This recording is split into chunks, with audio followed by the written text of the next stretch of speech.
오늘 우리가 묵상할 말씀은 히브리서 11장입니다. 히브리서 11장의 말씀은 소위 무슨 장이라고 말씀하십니까? 믿음장이라고 합니다. 믿음장. 고린도전서 13장은 사랑장이라고 흔히들 부르고 고린도전서 15장은 부활절이라고 부릅니다. 그리고 오늘 히브리서 11장은 믿음장이라고 부릅니다. 이 세 장은 우리 성도님들이 자주 즐겨 읽는 그러한 말씀입니다. 한 주간 이 히브리서 11장의 말씀을 묵상하면서 계속 1절부터 읽어 나아가는데 믿음으로 계속해서 이어지는 그런 말씀 가운데에 하나님께서 제 마음에, 제 심령에 계속 울림을 주셨습니다. 두 글자 믿음이라는 그 말씀을 주셨습니다. 계속 떨리고 계속 설레이고 믿음이라는 단어를 생각할 때마다 과연 나는 목사라는 직분을 가지고 있는데도 불구하고 또 단위에서 말씀을 선포하는 담임 목사인데도 불구하고 진짜 믿음이 하나님이 인정한 믿음이 있는지 계속해서 제 마음에 방망이질을 했습니다. 그러면서 또 생각하는 부분들은 우리 성도님들이 정말 우리가 신앙의 날이 더해질수록 더 큰 믿음을 가졌으면 좋겠고 더 누렸으면 좋겠다, 그런 생각을 해보았습니다. 사랑하고 존경하는 성도 여러분, 큰 믿음을 소유하십시다. 진짜 하나님이 인정하는 큰 믿음, 그러한 믿음을 통하여 이 하나님께서 우리에게 주신 이 약속의 말씀, 이 말씀을 우리가 매일매일 삶 속에서 정말 누리며 살아가는, 하나님은 살아계시구나, 성령님은 지금도 인도하여 주시구나, 성령 하나님은 나를 지금도 사랑해 주시고 지금도 함께해 주시어서 정말 나를 이 시간에도 도와주고 계시구나, 이 성경 말씀이 진짜이구나, 이 성경 말씀이 진짜 이루어지구나, 이 성경 말씀이 진짜 내 삶 가운데에 생활 속에서 살아서 나타나구나, 누리며 살아가는 저와 여러분 모두가 되었으면 좋겠습니다. 오늘 본문의 말씀을 보면 믿음의 조상 아브라함이 갈대아에서 부르심을 받아 약속의 땅으로 간 것으로부터 시작합니다. 후계가 없는 중에서도 약속을 믿어서 이스라엘의 조상이 되었음을 말씀하고 있습니다. 이 믿음장은 믿음을 가짐으로 얻은 결과에 대한 구체적 사례들에 집중하여 이를 나열하는 식으로 제시하고 있습니다. 이러한 믿음장의 말씀을 통해서 오늘 우리가 세 가지 말씀을 나누어 보려고 합니다. 첫 번째 말씀은 순종은 믿음으로만 순종할 수 있다라는 것입니다. 여러분, 순종은 어떻습니까? 계속해서 제가 우리 성도님들하고 말씀 나눌 때에 말씀드렸던 그 부분은 우리 하나님이 말씀하신 이 순종은 우리가 할 수 있는 것을 순종하는 것이 순종이 아니다라고 말씀을 드렸습니다. 누구나 다 순종할 수 있는 부분은 진짜 순종이 아닌 것입니다. 세상 사람들도 할 수 있는 것이 순종이 아니다라는 것, 할 수 없는 것을 하나님 앞에서 순종할 수 있는 것이 바로 진짜 순종이다라고 말씀을 드렸습니다. 그런데 이 진짜 순종은 믿음으로만 순종할 수 있다라는 것입니다. 그래서 우리의 삶 가운데에 하나님 말씀에 순종하고 순복하고 복종할 수 있는 그러한 부분은, 저 성도는 진짜 믿음이 있는지, 아니면 믿음이 있는데 큰 믿음인지, 아직 적은 믿음인지, 어린아이 믿음인지, 큰 사람의 어른의 믿음을 가지고 있는지 감히 우리가 이렇게 분별할 수가 있다라는 것입니다. 성도 여러분, 한번 따라해 볼까요? 순종은 믿음으로만 순종할 수 있습니다. 믿음으로만 순종할 수 있습니다. 오늘 8절 말씀을 다시 한번 보겠습니다. 믿음으로 아브라함은 부르심을 받았을 때에 순종하여 장래에 유업으로 받을 땅에 나아갈새 갈 바를 알지 못하고 나아갔으며, 이 말씀에서 가장 중요한 단어는 바로 믿음과 순종이라는 단어입니다. 이는 곧 아브라함이 믿음으로 하나님의 부르심에 전적으로 순종하였다라는 것입니다. 이 말씀에서 순종하여라는 단어는 히브리어 원어를 보면 휘펜쿠센이라는 단어를 사용합니다. 이 휘펜쿠센이라는 단어의 의미는 누구의 먼못의 아래에서 듣다라는 의미가 담겨져 있습니다. 누구의 아래에서 듣다. 말씀드리면 아랫사람이 윗사람의 말씀에 순종하는 태도에 그럴 때 사용되는 게 바로 휘펜쿠센이라는 단어다라는 것입니다. 이는 아브라함의 순종은 마지못해서가 아니라 자발적인 것이며 조금도 주저함이 없이 취해진 단호한 행동이었다라는 것입니다.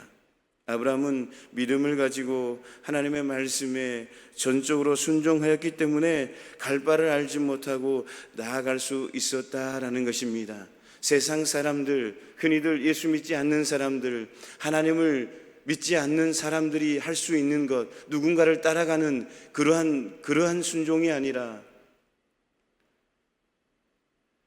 믿음을 가지고 하나님을 믿는 그러한 믿음을 가지고 하나님의 말씀에 전적으로 순종하였기 때문에 갈 바를 알지 못하고 나아갈 수 있었다, 순종할 수 있었다라는 그러한 말씀입니다. 창세기 12장 1절의 말씀을 보면 아브라함을 향한 하나님의 부르심이 나옵니다. 여호와께서 아브라함에게 이르시되 너는 너의 고향과 친척과 아버지의 집을 떠나 내가 내게 보여줄 땅으로 가라. 이 말씀은 혈육을 가진 사람에게 참으로 혹독한 신앙의 테스트입니다. 자신의 출생지를 떠나는 것, 고향과 집을 포기하는 것, 친척들과 사랑하는 사람들을 남겨두고 떠나는 것, 불확실한 미래를 위해서 확실한 현재를 포기하는 것, 갈 바를 알지 못하고 나아가는 것, 이러한 것들은 인간적인 면에서 볼 때에 너무도 가혹한 일입니다. 더욱이 아브라함은 이미 70대의 나이였습니다. 이 정도의 나이면 당시 그가 살고 있는 삶의 자리에 이미 깊숙이 붙박혀 살아갈 그러한 나이다라는 것입니다. 그러나 아브라함은 하나님의 말씀을 믿고 그 말씀에 전적으로 순종하여 길을 떠났습니다. 확실한 현재를 완전히 포기하고 불완전한 미래만을 바라보며 길을 떠나야만 했지만 아브라함은 의심하지 않고 하나님의 말씀을 쫓아 그대로 행하였던 것입니다. 이와 같은 믿음은 말입니다. 아무리 어려운 것이라도 하나님께서 우리에게 요구하시는 순종을 가능하게 한다라는 것입니다. 살아계신 하나님에 대한 확신과 그분의 거룩한 뜻에 대한 전적인 항복, 그리고 그분의 말씀에 순종하는 매일매일의 삶은 하나님께서 우리에게 주시는 믿음으로 말미암아 가능하게 한다라는 것입니다. 그러나 안타깝게도 많은 성도들 중에는 하나님의 백성이라고 고백하면서도 자신이 믿음의 사람이라고 말하면서도 극히 제한적으로만 순종하는 사람들이 많다라는 것입니다. 이를테면 주일날 일이 생겨서 예배를 못 드린다거나 교회를 섬기고 봉사한 일에 있어서 자신의 감정에 따라 왔다 갔다 한다라는 사람들이라든가, 혹은 세상에서 자신에게 이익이 될 때에만 그리스도인임을 드러내놓는 사람들 말입니다. 이들의 믿음에는 실천적인 순종보다는 공허한 말들만이 앞섭니다. 때로는 그들은 하나님의 말씀에 전적으로 순종하지 못하는 것입니다.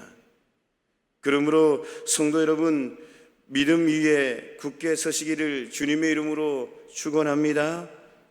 하나님을 전적으로 신뢰하시기를 바랍니다. 마치 미지의 탐험가가 나침반과 지도 한 장에 의지하듯이 하나님은 우리 성도들의 순례의 길에서 오직 하나님만을 의지하시기를 주님의 이름으로 축원합니다. 세상 따라가는 것이 아니라, 세상을 의지하는 것이 아니라 오직 하나님만을 의지하며 나아가시기를 주님의 이름으로 축원합니다. 아브라함은 믿음이 있었기에 갈 바를 알지 못하는 길을 순종하여 나아갔습니다. 이와 마찬가지로 만일 우리의 믿음이 더욱 견고해진다면 아브라함에게 나타난 놀라운 순종의 역사가 우리 모두에게도 나타나게 될 줄로 믿습니다. 사랑하는 성도 여러분, 오직 믿음으로 말미암아 순종할 수 있음을 마음에 깊이 담으시기를 주님의 이름으로 축원합니다.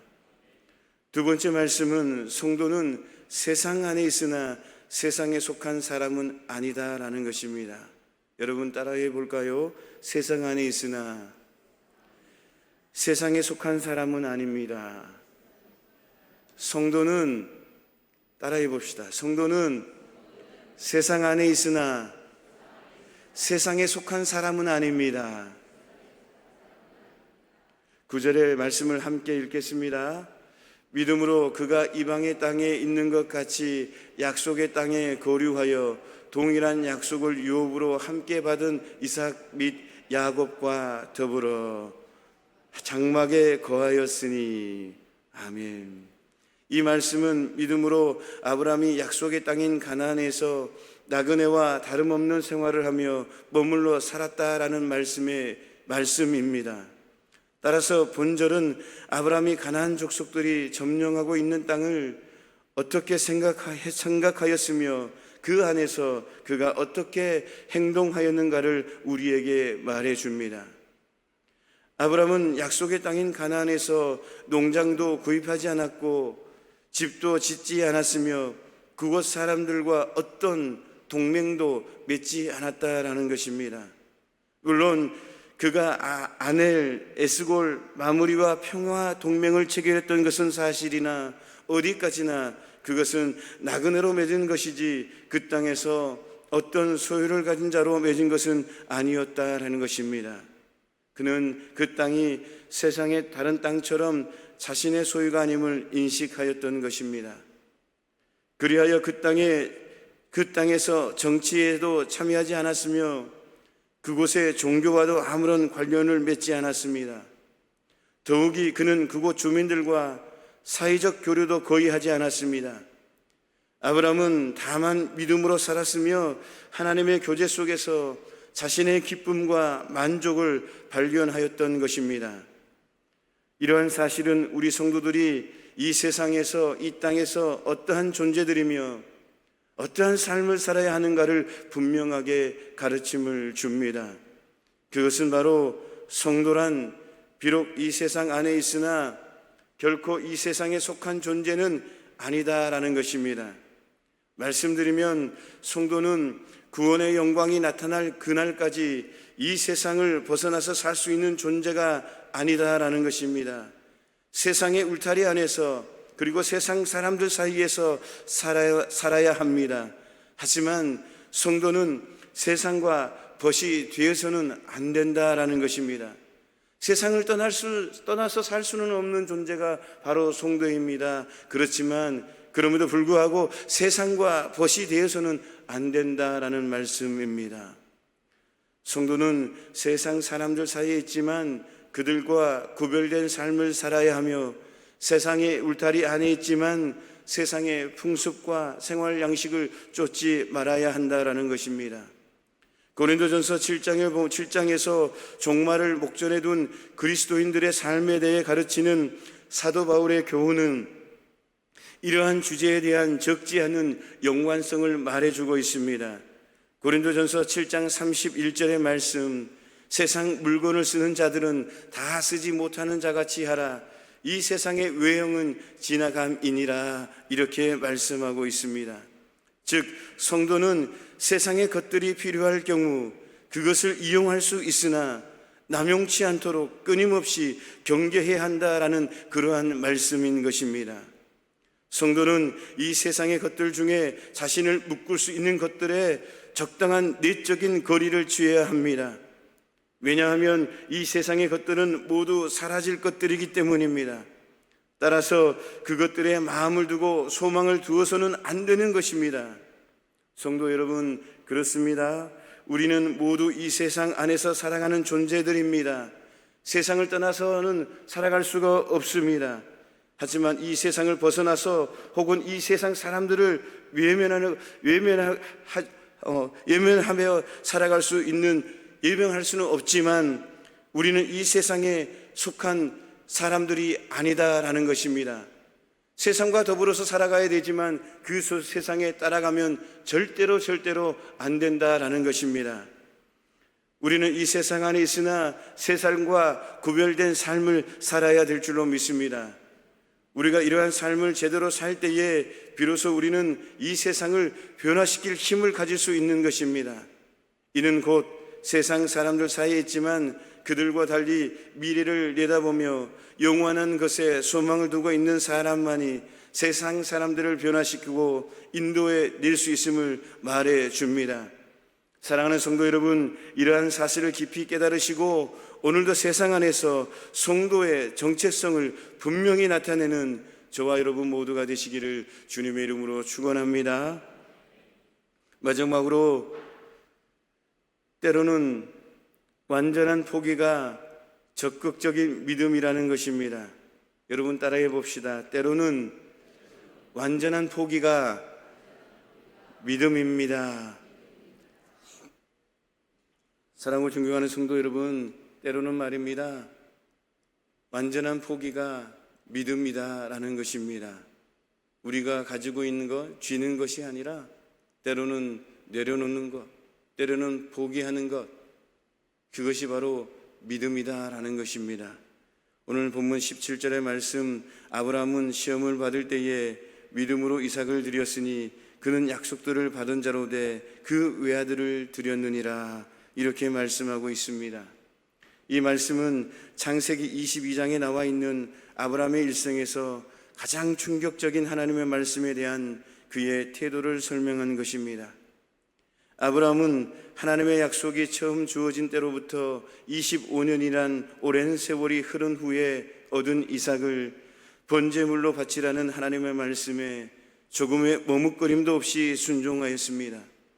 그는 하나님께서 지시하는 대로 눈에 넣어도 아프지 않을 독자 이삭을 데리고 갔습니다.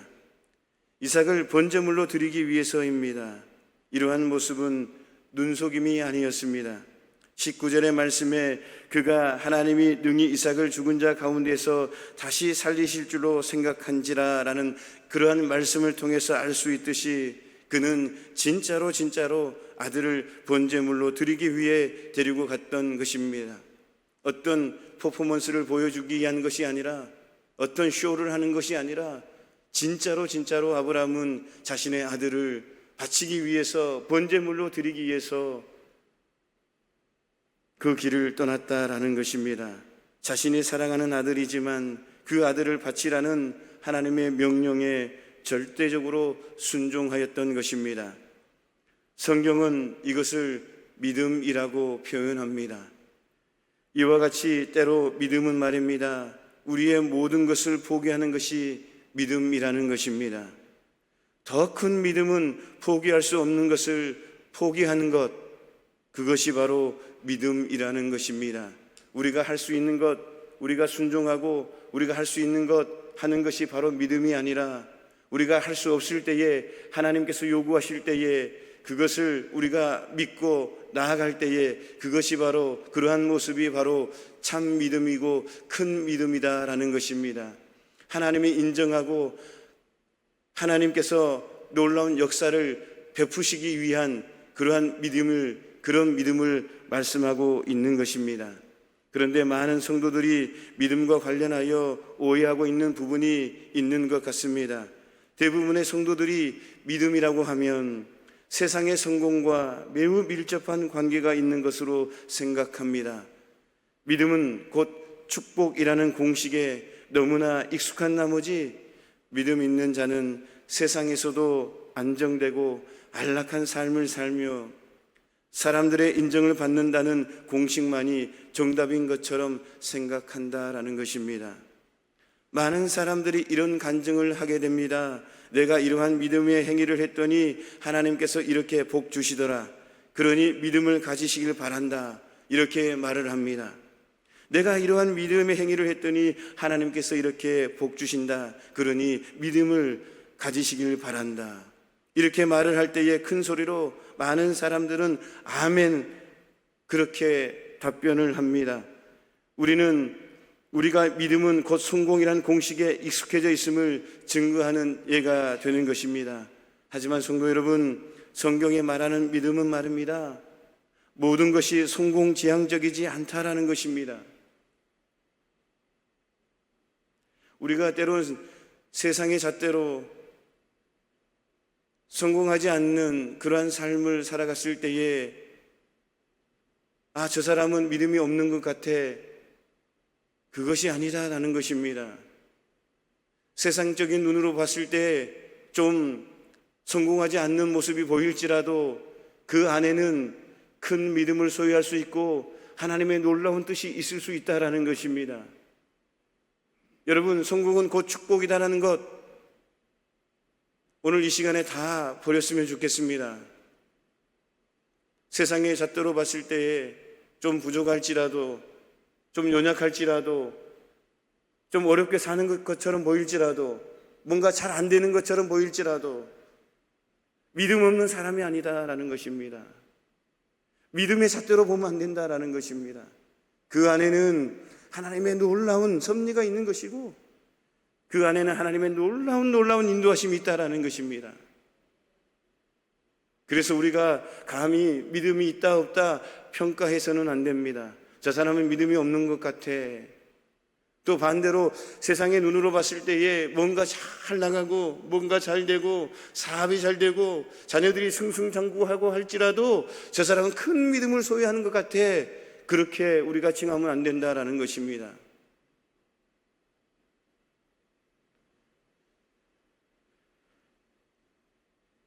오히려 남들이 보기에 실패하는 것 같고 더 열악한 상황으로 가는 것 같이 보이는 것이 진정한 믿음일 때가 있다라는 것입니다. 실제로 하나님은 간혹 우리의 상식에 맞지 않는 것을 요구하시기도 합니다. 때론 우리는 보다 좋은 직장을 포기해야 되고 더 열악한 근무 환경의 직장을 선택해야 할 때도 있습니다. 내가 즐기던 운동도 포기해야 될 때도 있고 내가 가지고 있는 습관을 그 루틴들을 포기해야 될 때도 있고 내가 가지고 있는 취미들을 기꺼이 포기해야 될 때가 있다라는 것입니다. 우리는 그러한 명령에도 순종할 수 있어야 됩니다. 성도 여러분, 믿음이란 성공을 향한 수단이 아닙니다. 믿으시기를 주님의 이름으로 축원합니다. 믿음이란 하나님의 어떠한 말씀에도 순종할 수 있는 우리의 태도다라는 것입니다. 죽으면 죽으리다 이렇게 그러한 각오를 했던 에스더의 각오로 주님의 말씀에 경청하며 아멘하는 것이 진짜 믿음이다라는 것입니다. 이러한 말씀을 가슴 깊이 새기시기를 주님의 이름으로 축원합니다. 그리할 때에 우리의 태도가 우리의 모습이, 신앙의 모습이 하나님 어떠한 말씀에도 순종할 수 있습니다 라는 그러한 믿음을 가지고 나아갈 때에 흔히 말하는 세상적인 성공이 자연스럽게 따라오는 것입니다.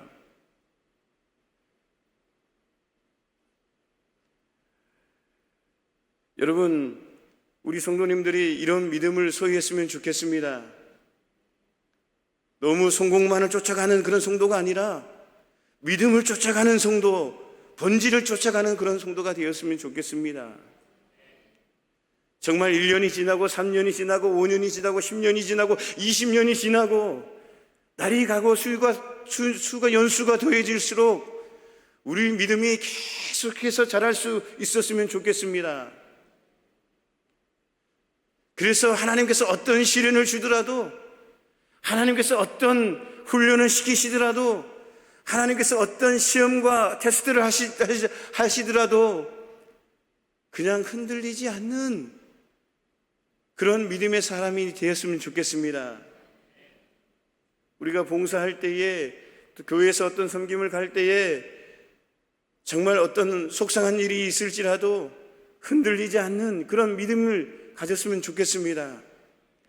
또한 세상적으로 좀 힘든 일이 있을지라도 사업이 점차 잘 안 되고 자녀들이 잘 안 되고 뭔가 잘 안 될지라도 흔들리지 않고 그 가운데서도 하나님 말씀에 순종할 수 있는 그러한 믿음을 소유했으면 좋겠습니다.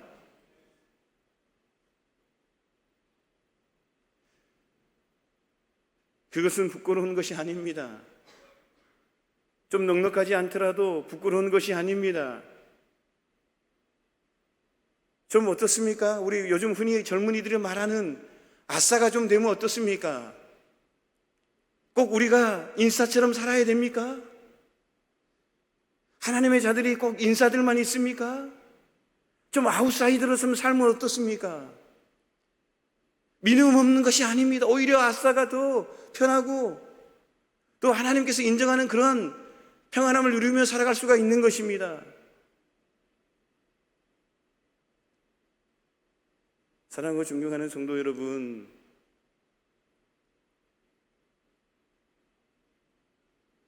믿음, 하루하루 조금씩 하나님이 기뻐하시는 그런 믿음의 소유자가 되었으면 좋겠습니다. 저도 마찬가지입니다. 저도 오늘이 지나면 내일에 좀 더 믿음이 자라고 한 번에 팍 올라가는 그런 믿음이 아니라 뭔가 은혜 받아가지고 불같이 팍 올라가는 그런 점핑하는 것이 아니라 한 계단 올라가는 그런 믿음 말입니다.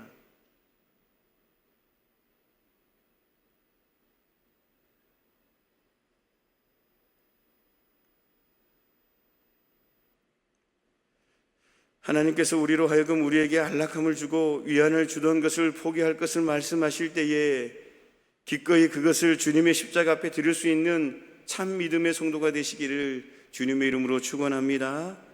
이것이 하나님을 인정하고 섬기는 진정한 믿음인 줄로 믿습니다.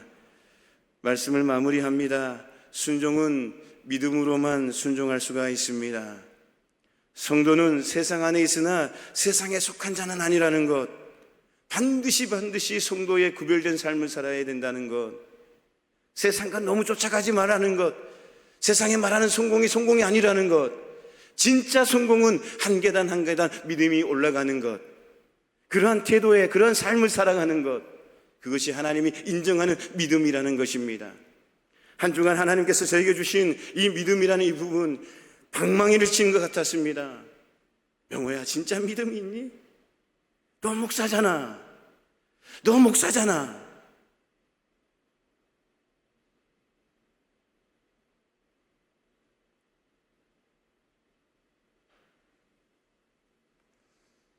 사랑하고 존경하는 성도 여러분, 믿음을 보십시다. 세상 거 보지 마십시다. 믿음 안에서 하나씩 한 계단 올라가는, 진짜 그래서 이 다음에 하나님께서 때가 됐을 때에 우리를 부르셨을 때에 큰 믿음으로 하나님께 축복받고 하나님께 영광 돌리며 큰 면류관을 받는 저와 여러분 모두가 되었으면 좋겠습니다. 하나님 아버지, 하나님이 인정하는 믿음을 소유하며 누리며 살아갈 수 있도록 은혜를 나리워 주옵소서. 예수님의 이름으로 기도하옵나이다. 아멘.